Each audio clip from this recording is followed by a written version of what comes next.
हमारे धर्म का एक वैशिष्ट्य है और वो वैशिष्ट्य भाव ये कि हमें जीना अपने लिए नहीं है, क्योंकि ये जीवन हमें जो मिला है वो हमें प्रदान किया गया है। ईश्वर प्रदत्त जीवन है, ईश्वर के द्वारा ईश्वर प्रदत्त जीवन है। इसलिए हमें संसार के कल्याण हेतु, समाज के कल्याण हेतु, ऐसे लोगों के लिए जो मूलभूत सुविधाओं से भी वंचित हैं, जिनको 2 वक्त का भोजन भी नहीं मिलता, जिनको एक सामान्य शिक्षा भी नहीं मिलती, वस्त्र आदि तक भी नहीं है, ऐसे लोगों को हम देखा कर सकते हैं। क्या हम ऐसे लोगों के प्रति अपनी आंखें बंद कर सकते हैं? हम अपने घर में तो आलीशान घर बनाते हैं, उपेक्षित सा पड़ा है। ऐसी परिस्थितियों में क्या आप धर्मनिष्ठ हैं? विचार कीजिएगा, क्योंकि ये धर्मनिष्ठता आपके अगल बगल के माहौल से परिलक्षित होती है।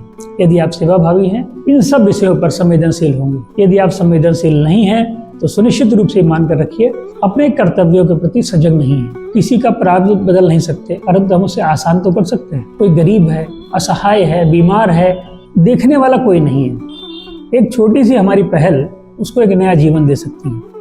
हमारी एक छोटी सी कुछ सहायता, बहुत सामान्य सी सहायता, उसको उसके जीवन में आशा का संचार कर सकती है। हम उसके साथ बैठकर अपनी बातें रख कर उसके जीवन को, उसके उद्देश्यों को और भी उन्नत हेतु उत्प्रेरित कर सकते हैं। लेकिन कैसे हो?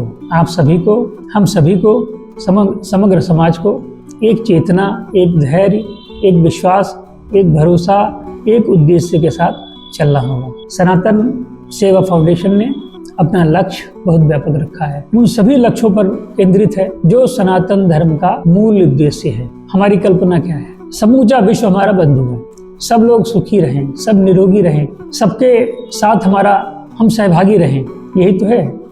अब सर्वेशाम मंगल भवन, सबका मंगल हो, लेकिन कैसे हो? सब, किसी की कोई सफरिंग है, किसी की कोई समस्या है, क्या हम उस समस्या में थोड़ा भी समय निकालकर अपना समय दान दे सकते हैं? यदि दान नहीं दे सकते क्या थोड़ा अनुदान दे सकते हैं? यदि ये भी नहीं कर सकते तो फिर हम जन कल्याण की बात क्यों करते हैं? मानव कल्याण की बात क्यों करते हैं? क्या ईश्वर ने हमें मात्र अपने लिए भेजा? क्या इसीलिए कि उन्होंने भेजा कि आप जाओ और भौतिकवादी इस जीवन में आप एंजॉय करो? नहीं। जब आपका हिसाब किताब होता है उसमें वो सारी बातें आती हैं। आपने अपने जीवन को कैसे जिया, आपने समाज को क्या दिया, जिसको ज़रूरत थी क्या उसके उस वक्त तक पहुँचे, और ये आपके जीवन में इतनी अतुलनीय प्रसन्नता देगा जिसकी आप कल्पना भी नहीं कर सकते। आर्थिक सफलताएं आपको क्षणिक सफलता दे सकती है, क्षणिक सुख प्रदान करती हैं, थोड़ा सा जीवन को आपको कंफर्टेबल बना देंगी।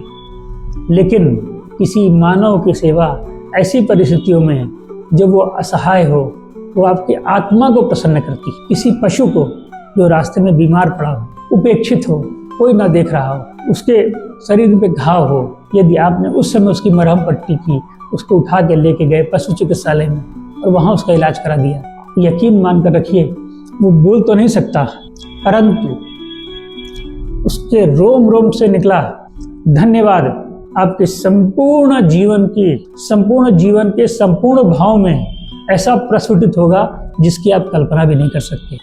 सनातन सेवा फाउंडेशन इन्हीं उद्देश्यों को लेकर, चाहे वो बच्चे गरीब हों, चाहे वो बच्चे पढ़ने में असमर्थ हों, उनको सहयोग करना, बीमार हों तो उसमें सहयोग करना, असमर्थ पाते हो अपने आप को ऐसी किसी भी कार्य में जो उनके जीवन के आगे बढ़ने में जरूरत हो, उसमें अगर हम सहायता कर सकते हैं तो हमारे लिए गौरव का विषय होगा। और सनातन सेवा फाउंडेशन का ये उद्देश्य है, मानव मात्र के लिए हम काम करें। संसार में जो भी लोग हैं वो कोई भी हो सकता है। यदि हमारे माध्यम से उनका कोई कल्याण होता है, हमारे माध्यम से यदि उनके जीवन में कोई सुधार आता है, और आपके थोड़े से सहयोग से, अल्प सहयोग से, जैसे बूंद बूंद से सागर भरता है, वैसे ही आपका सहयोग किसी के जीवन में व्यापक परिवर्तन ला सकता है। आइए हम सब मिलकर इस परिवर्तन के भागीदार बने, परियोजना के साक्षी बने। बहुत हृदय से धन्यवाद।